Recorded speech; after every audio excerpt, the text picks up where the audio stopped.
for at få nogle indtryk. Hvad synes du selv om kampen her i aften?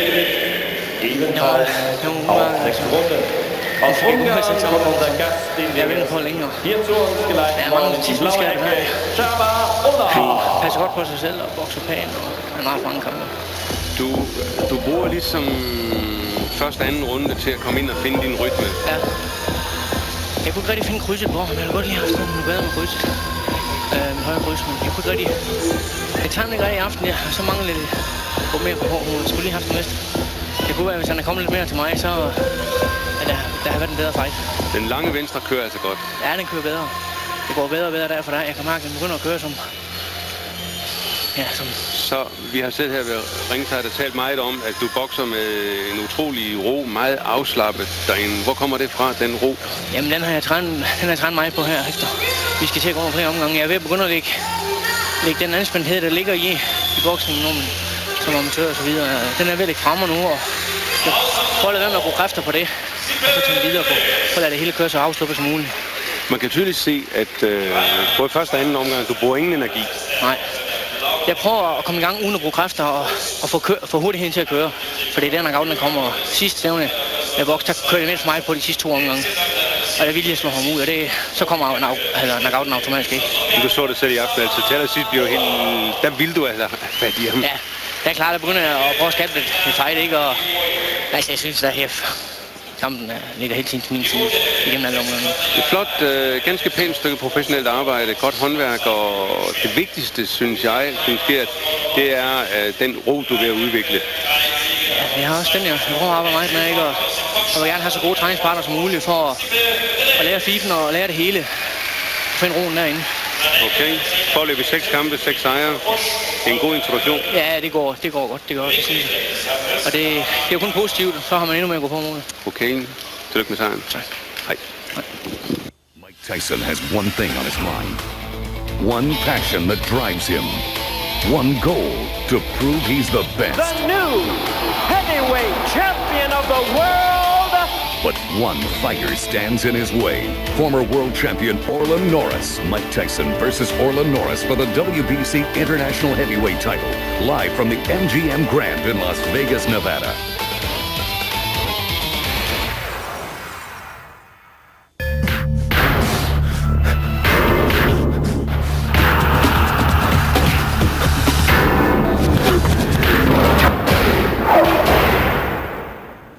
Snart på TV1000. Ett drama om en familj och det inflytande och makt en person kan ha över den. Sort of flat. It's lovely. Nil by mouth. Vad tror du en president är beredd att göra? His wife. His daughter. He will not negotiate. När hans plan kapas och allt sätts på spel. This is the Vice President of the United States. Who am I speaking? This is the person who controls the enforcement. The world is used to secure the other. Harrison Ford. Can't give in to their demands. Glenn Close. Did you die in that plane? Och Gary Oldman. Get to that. Den här presidenten ger sig inte lugnt och stilla. Air Force One på TV1000. Följ med The Mobile Infantry till galaxens utkant för det slutgiltiga slaget mot insekterna. Starship Troopers, snart på TV1000.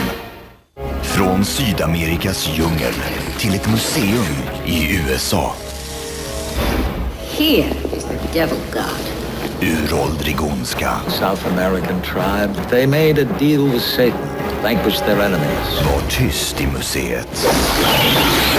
Håll er till gångarna och vad ni än gör, rör inte objekten. The Relic kommer snart på TV1000.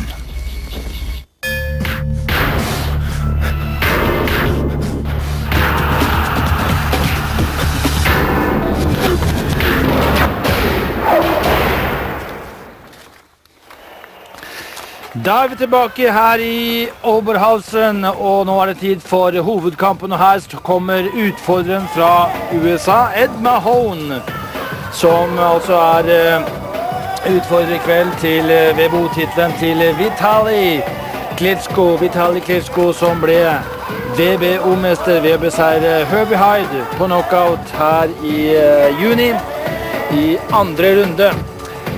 Ja, Vitali Klitschko forventes det jo mye av, I alle fall fra Europa.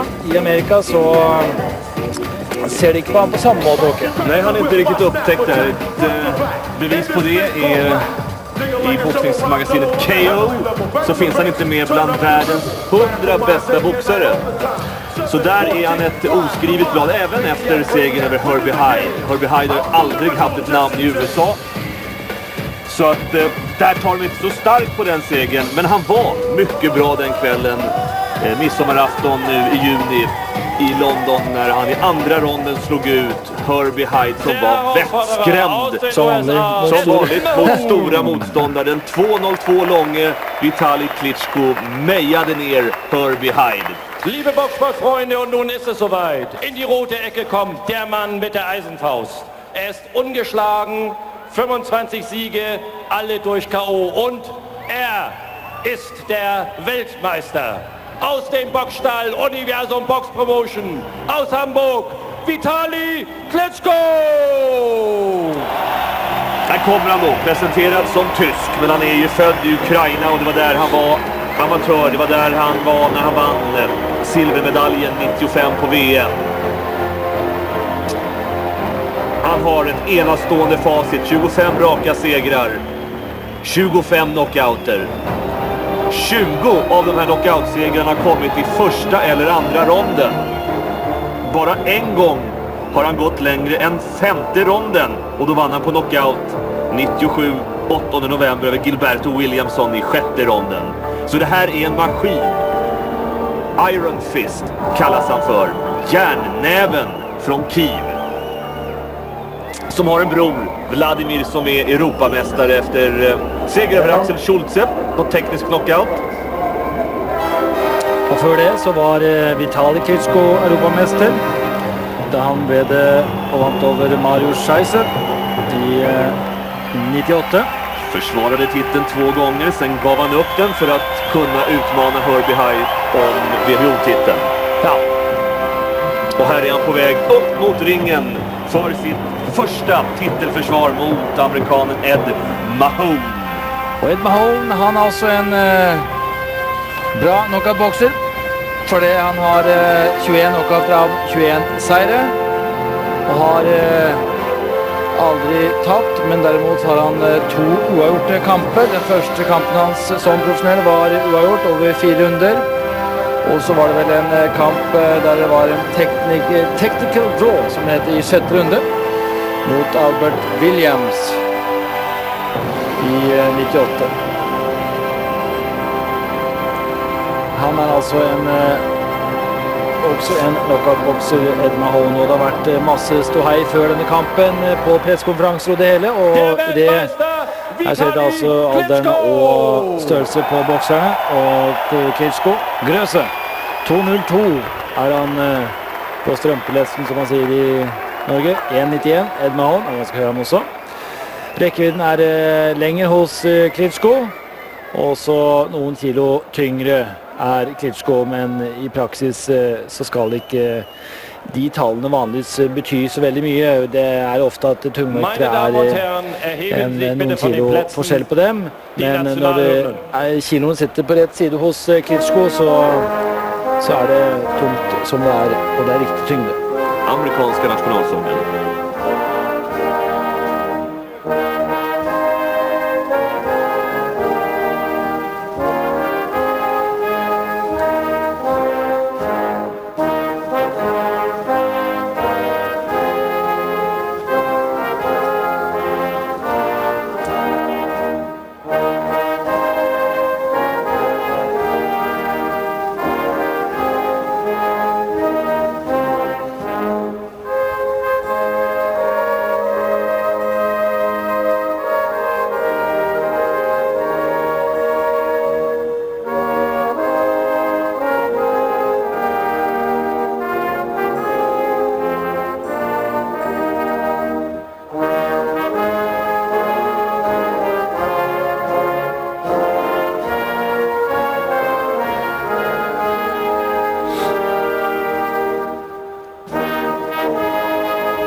Home of the Brave, det behøver i alle fall Ed Mahon være i kveld.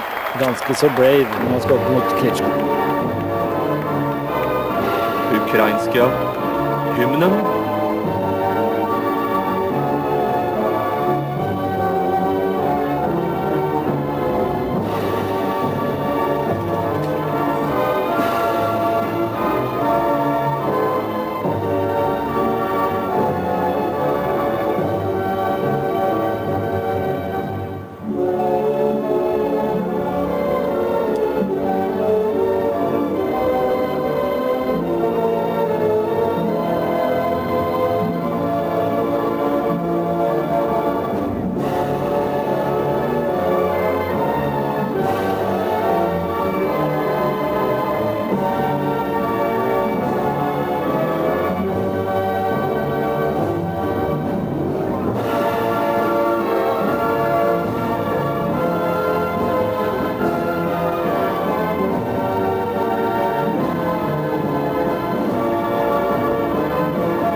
I sin ringhörna har han Europamästaren och brodern Vladimir Klitschko.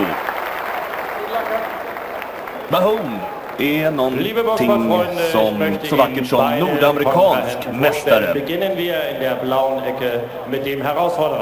Och rankad nummer 5 på utmanarlistan hos WBO.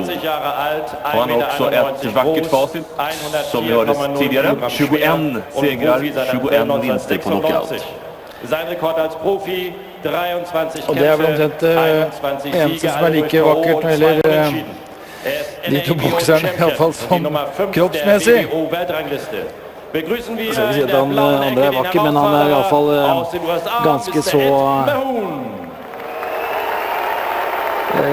bastant og kroppslig sett ganske solid Vitali Klitschko. Helt klart att Mahon kommer att få jobba för att komma in på halvdistans, för det är väl där någonstans han bör vara mot den store Klitschko. Foreløpig så det ingen som har kommet særlig godt inn der. Profi seit November 1996. Sein sagenhafter Profirekord. 25 Kämpfe, 25 Siege, 25 durch KO. Clean record. Han stor og sterk og stiv, som de pleier å være når man store og sterke og østeuropeere. Og det også hans svakhet hvis han skal møte en skikkelig god amerikaner. Og på papiret så jo også Ed Mahon god, men leser man hans rekordliste godt nok, så han ikke god nok heller på papiret. Men til å være første titelforsvar av titelen til som han vant i juni, så det godt nok. Rudy Battle, ringrister, som har gjort 94 VM-kamper som ringdommer. Jeg vet ikke om de buet på grunn av dommeren, men buet gjorde de i alle fall. Dommere fra Puerto Rico, Italia og Tyskland. Och det här knockout-förväntningarna kolossala i Oberhausen ikväll. Kunne kanskje egentlig like så godt bedt dommerne bli hjemme, spart den utgiften. I alle fall de rundt ringen. Dette første gangen at de tar hverandre, for Ed Mahon har nektet hver eneste gang å ta Vitali Klitschko i hånd. Nektet også å bo på samme hotell som han, fikk lov til å flytte og bo på et annet hotell. Så det har vært en psykisk krigføring helt siden Mahon kom til Tyskland. Han kom også en uke før han skulle for å kunne forberede seg både på grunn av tidsforskjellen og av klimaforskjell. Men han en gigant, Vitali Klitschko, när han tar stegen fram mot Mahon. Klitschko som populär i Oberhausen kom 2000 för att se den öppna träningen ett par dagar innan match. Han stor. Jeg har stått ved siden av han. Han altså Han er en gigant. Og han er stark. Det var ikke det jeg skulle til å si. Med den styrken det innebærer, og de svakhetene også det innebærer i boksringen. Titta på 1,91 lång Mahone, så liten han ser ut i jämförelse med Klitschko. Och han kommer att få svettas ikväll om han ska ta sig fram. Om han ska försöka träffa Klitschko. Så här långt är det ju vänsterjabben som träffar Mahone hur lätt som helst. Altså i centimeter, 6 centimeter lenger rekkevidde Klitschko. Men det er ikke sånn rekkevidden egentlig blir utmålt. Altså den utmåles i centimeter, men man kan gjøre rekkevidden sin mye lenger ved å bruke kroppen og gå frem. Så ett förväntansfullt sus i publiken som stiger i styrka. Prøver Mahone å gå fremover, og han vet at han må frem og inn for å prøve å gjøre noe på Klitschko. Han vet jo også at han har knockout-slag. Han har jo tross alt slått 21 mann knockout før. Många av hans knockout-segrar kommit i kroppslag. Här går han in i kroppen på Klitschko också. Mulig at det kan være en svakhet hos Klitschko, jeg vet ikke. Om han har noen slike svakheter, så har i hvert fall det aldri lekket ut fra noen treningsleirer eller noen ting. Han träffar lätt med vänstern på Mahone när amerikanen tar ett steg fram. Og så langt så gjør Klitschko det veldig riktig og veldig lett for seg. Oj, vilken bäst han är, Klitschko. Ja, skal jeg si noe som til kritikk mot Klitschko, som jeg ofte sier med enkle bokser, så treffer han godt, det er ikke kritikk det, men han legger seg også litt frempå da. Men her leker han bare dasser ut med venstrejabben sin og føler seg veldig trygg, Klitschko. Behandlar Mahone med lätthet. Eller amerikanen chansar lite grann. Mye løsere og ledigere i stilen sin Vitali Klitschko enn hva broren Vladimir er. De har ju tänkt att dela upp VM-bälterna, 2 per skalle. Så är det sagt, de vill aldrig möta varandra. Så tar han smällar för att komma in på nära område. Her ser vi også at Klitschko er sårbar hvis han kommer inn på innsiden og klarer å komme seg unna disse tunge slagene hans. Men det är kostsamt för Mahone i första ronden. Ja, det er spesielt kostsamt, som du sier, når de tar imot slagene som Vitali Klitschko slår. Det er jo noe av vitsen er jo selvfølgelig å komme seg unna. Vi har sett Klitschko bli trött i armarna tidigare. Vladimir Klitschko, jag tänkte på Vladimir när vi har sett honom i aktion. Og jeg sa det at den store forskjellen på Vladimir og Vitali er nok på at Vitali er mer løs og ledig. Vladimir er mye mer maskinaktig i stilen enn hva Vitali er. Han prøver å løse opp mye mer. Snackas som en match mellan med Grant och Vitali Klitschko. Ja, det ville være interessant. Jeg synes ikke at Klitschko har særlig mye vinne på det. MS Grant som eventuelt skulle ha noe å vinne på det. Klitschko trenger overhodet ikke Grant. Det er Grant som trenger Klitschko. Klitschko kan vente på hvem han vil med det store markedet som han har bak seg. Och här ökar han lite tempo och träffar tungt i huvudet med en höger. Och han träffar med i stort sett allt han vill. Han er jo ikke mer enn 27 år, Klitschko. Eller 28 han vet, og han kan godt vente på de riktige sjansene til å få flere titler. Her treffer han godt igjen, og han peprer inn det han vil, og merker også at Ed Mahone ikke er av den raskeste sorten. Og han leker med han. Så går han ut istället, sig mitt i ringen och låter amerikanen komma ut igen. Katt och råtta. Ja. Så här långt. Katten og musen, sier vi i Norge. Det går ut det samme. Ja, det brukar vi samma slut i alla fall på det hela.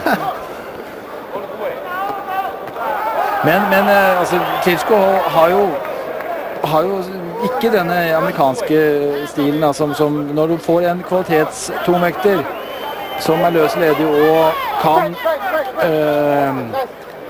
kan kontre, kan unnvike, så får Klitschko mer problemer. Men han skal selvfølgelig lære mer, og det er han i ferd med å gjøre.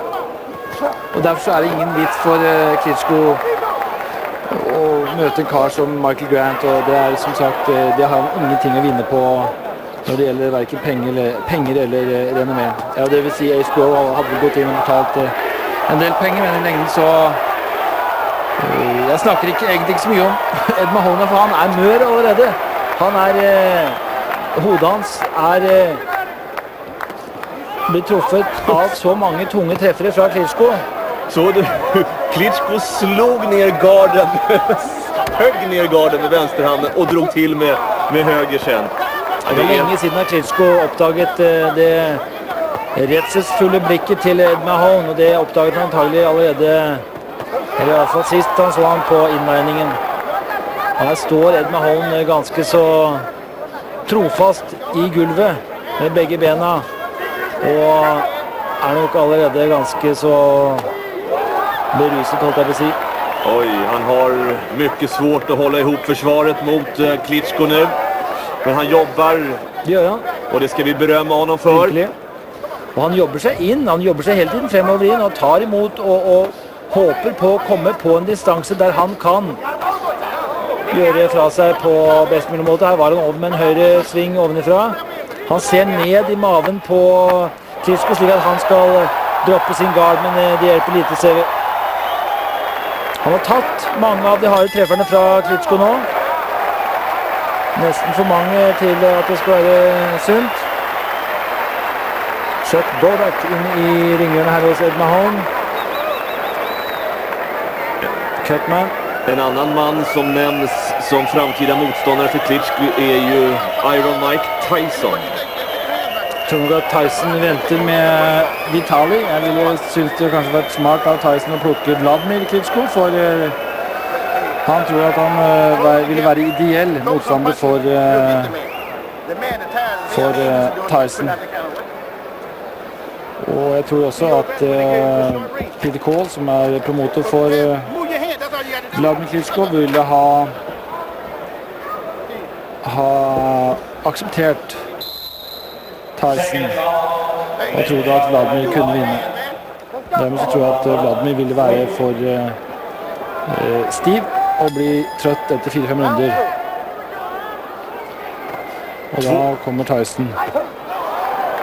Men her er det Vitali Klitschko mot Ed Mahoney. Ed Mahoney som har prøvd å komme seg på innsiden ved å bruke den veldig enkle taktikken med å gå fremover og ta imot.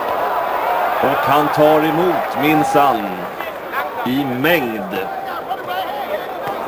Här blir han träffad igen och vänsterjabben går hur lätt som helst igenom garden hos Mahoney, så lägger Klitschko in en höger, men det är en fin viljeansträngning igen. Han har hjärta, den här grabben. Och jag måste säga att trots allt så har Ed Mahoney tagit emot väldigt många har träffar, och han har inte gått ner för kanske nu. Han har tagit emot alla dessa träffarna till Klitschko. Og nå ser det nesten ut som Klitschko puster litt tungt. Han har jo slått mye da. Över 120 slag på 2 ronder, men här är han nu inne och slår ner Mahoney. Trycker ner amerikanen som svar. Men Mahoney kommer upp. Ja, han gör det, men han är mör. Han har varit som jag sa, berusad och länge. Yes sir. Ja, all right. Du måste slå tillbaka nu, annars bryter jag matchen. Det är order från Rudy Battle. Slå tillbaka, skriker han, och så blir han hamrad. Rudy Battle klar nästan till att bryta. Hvis han inte slår det, slår han tillbaka i alla fall. Ja, han får ständig order av domaren, slå tillbaka. Men han är träffad av Klitschko. Och går i golvet.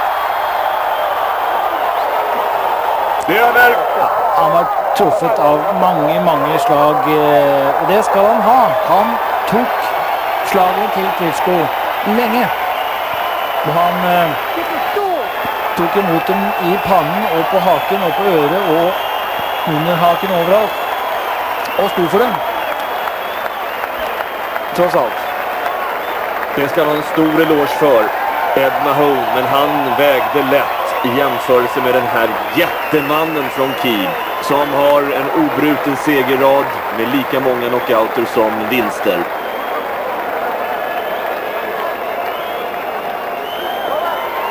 Det er ikke så mye mer å si om denne kampen egentlig. Den ble tidlig ganske forutsigbar, og man fikk inntrykk av at det kun dreide seg om tid. Den store oppgaven fremover nå for Vitaly Klitschko og hans promotor Klaus-Peter Kohl er å overbevise amerikanerne om hans storhet, altså om Klitschkos storhet, for dermed å få altså de store pengene i en eventuell storkamp mot en eller annen av som skulle bli altså, nå har vi jo Holyfield Lewis som skal bokse nå igjen 13. november, for øvrig en kamp som også vises på TV 1000. Og så har vi utover det, så de har jo de 3 titlene. Det sägs att de sägs ju att de ska flytta över Klitschko till USA och låta honom boxas utifrån ett amerikanskt perspektiv. Att han ska där vara verksam under ett par 3 matcher för att marknadsföra honom i USA. Ja, det är väl... Men mycket beror väl på hur det går i Vander Holyfield och Lewis. Ja, där kommer Vitaly Klitschko till att sitta i ringside och bli presentert som en mulig motstander en gang inn i fremtiden. Han også spekulerer selvfølgelig også om mulig fremtidig motstander for Mike Tyson. Men nå skal vi da først se hvordan det går med Mike Tyson og den 23. oktober når han møtte Orly Norris. En kamp som vi viser her på TV 1000 er sagt før i kveld, men kan aldri gjentas for mange ganger. Akkurat det. Inte när det gäller Mike Tyson. Nei. So, meine Damen und Herren, und hier das offizielle Urteil. Sieger durch technischen K.O. in der 3. Runde nach 1 Minute und 45 Sekunden. Und damit alter und neuer WBO-Weltmeister im Schwergewicht. Aus dem Boxstall Universum Box Promotion aus Hamburg, Vitaly Klitschko! Det var litt blandede følelser hos, eller mottagelser hos publikummet. Vitaly Klitschko gjorde det han skulle gjøre. Med Mahone prøvde å gjøre det han skulle ha gjort, og fikk ikke gjort det. Men han kom, og han sto der og tok imot som han skulle. Men hadde overhodet ingenting å si mot Vitaly Klitschko. Det var en hopplös uppgift, en övermäktig uppgift. Men nu väntar vi på att Klitschko ska ta plats i Generation X. Den nya generationen bakom Tyson Holyfield Lewis tillsammans med David Tua som för övrigt boxas på undercard till Tyson mot Orly Norris. Rahman Aibuchi, Michael Grant. En gedigen gala altså den 23. oktober vi sender fra Las Vegas MGM-hotellet der, og før det, den kvelden, så skal vi altså ha en gala fra England, der vi har WBC-titlen til Richard Woodle som skal mot Mark Bayer, og vi har Leif Keiski på the undercard, og vi har Brian Knudsen, og en til enten Frode Stensvik, vi får se hvordan det går med kuttet hans, eller en av de andre skandinaviske bokserne. Här är en stilstudie hur man bryter ner motståndet. Wird einem ja schon Angst und Bange. Klitschko-Mania in Deutschland bricht aus. Herzlichen Glückwunsch von Premiere World. Vitaly zu diesem schnellen Sieg. Ich denke, das war klasse. Herzlich willkommen, liebe Damen und Herren, liebe Zuschauer. Vielen Dank für Ihre Hilfe in dieses Kampf. Das ist nicht nur meine alleine Siege. Das ist Ihre Siege. Dankeschön.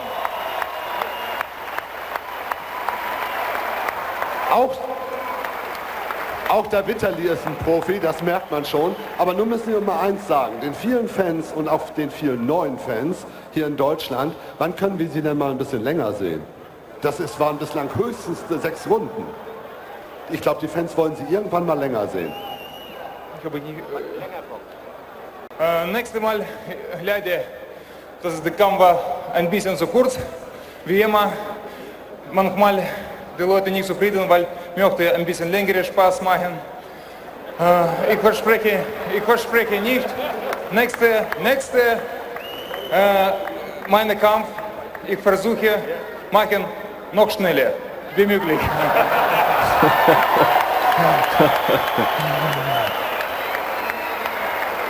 Ich denke mal, auch wenn es dann schnell geht, ich denke mal, sehr viele haben auch wieder zu Hause zugeschaut und so wie ich Sie kenne, haben Sie doch auch noch da ein Wort für Ihre Freunde zu Hause, oder? Очень много людей сидит сейчас возле экранов своих телевизоров на Украине и тоже переживают за этот бой. Я хотел бы передать большие слова благодарности за вашу поддержку. Спасибо большое. Was hieß das jetzt auf Deutsch? Auch gleiche Wörter für ukrainische Publikum. Wer sieht in gleicher Zeit jetzt im Fernsehen und sieht diesen Kampf und drücken den Daumen auf meinen Sieg. Ich grüße alle, wer sitzen gerade bei Fernsehen.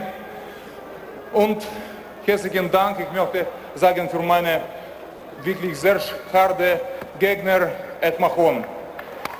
Dankeschön.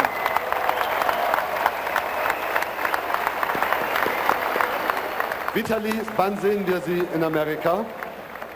Wann sehen wir Sie in den USA? Da wollen Sie ja unbedingt hin. Sehr gute Frage für meinen Manager und ich hoffe, kommt bald der große Kampf gegen große Leute, Lennox Lewis, Holyfield oder Tyson.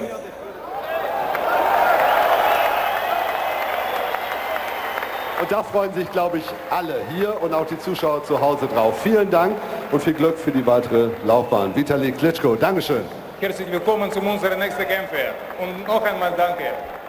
Han takker publikum. Han først ble velkommen til den nye TV-kanalen Premier World. Og han takket kampen var ikke bare hans egen, som han sa. Han skjenket den til publikum. De spurte om han når skal han bokse lenger enn 6 runder. Og han forstod ikke helt det spørsmålet, men han svarte det veldig bra. Neste gang håper jeg det blir enda kortere match, egentlig. Dette var hans første titelforsvar, og han ønsket lykke til med TV-seerne i Ukraina, hvor han kommer ifra. Takket Ed Malone, og spørsmålet kom, når skal han bokse i USA? Sie haben gesagt, vor dem Kampf, direkt vor dem Kampf schauen Sie in die Augen des Gegners und achten auf die Körpersprache. Haben Sie das diesmal wieder gesehen, dass es schnell gehen wird? Ja, immer vor dem Kampf, ich sehe Auge von dem Gegner, weil die Auge, der spiegelt die Seele. Und in Auge, man kann sehr viel lesen. Was bedeutet der nächste Gegner? In diesem Kampf auch habe ich gesehen, die Auge von Ed Mahon. Ist mutiger. In Auge habe ich gelesen, will zum Sieg. Ja, aber es war wieder sehr, sehr kurz, nur knapp 3 Runden. Also Sie müssen noch den richtigen Gegner erst finden, glaube ich. Meine Meinung, alle Gegner ist gefährlich und alle kann ganz hart Det ser nærmest ut som det samme intervjuet kommer en gang til, og nå får kanskje antagelig en annen TV-kanal. Vi skal fortelle om hva som skjer videre her i kveld, siden det blir en kort sending. Så skal vi vel se litt tilbake på Mike Tyson, Åke, som vi skal ha 23. oktober. Det ska vi göra. Vi ska se lite på hans downs and highlights. Up and downs med Mike Tyson inför 23 oktober. Vi säger tack och hej så länge, men glöm inte bort 23 syns vi igen med Mike Tyson. Mike Tyson has one thing on his mind. One passion that drives him. One goal to prove he's the best. The new heavyweight champion of the world. But one fighter stands in his way. Former world champion